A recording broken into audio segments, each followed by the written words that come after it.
The pictures bring back a lot of memories for Owen Scott. The fifth-year UNB engineering student spent last summer in Zambia, Africa.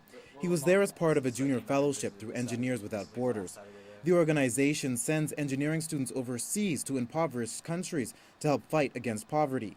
Scott had to go through 16 months of training with the organization before making the trip. It was a huge culture shock. I mean, trying to learn a new language, trying to learn, everything was different. Handshakes are different, vocal mannerisms are different, the pace of life was different. But it didn't take Scott long to immerse himself into the culture. He quickly made friends with the people in the villages and often traveled on his own. Scott worked on a small organic farm. One of his main tasks was to fix this broken dryer.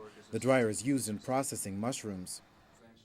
Scott is now sharing his experiences in Zambia. Today, he spoke to a group of St. Thomas University students. First major goal of the program is to learn. So you're overseas to experience the lifestyle of the people you're trying to help.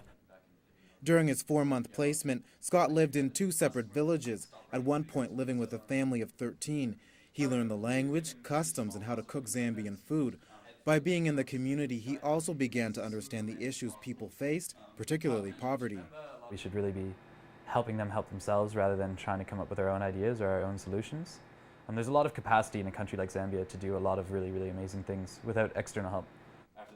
Scott's hour-long discussion has inspired some of these students to consider working abroad on a similar mission. I'd really like to just see lots of different parts of the world and see what's going on. I grew up in a really sort of sheltered community, and I feel like I need to branch out and understand different things about all sorts of parts of the world. I love Zambia. I have a lot of friends there that I miss. I miss the family I stayed with, or the 2 families I stayed with. The work was really interesting. It was really meaningful. I'm going to do this for the foreseeable future, this kind of work. So. Scott, who is originally from Ottawa, plans to move back once he's finished school in a few months. He wants to gain experience here in Canada and then take what he's learned and move back to Zambia next year. Jermaine Hilton, CBC News, Fredericton.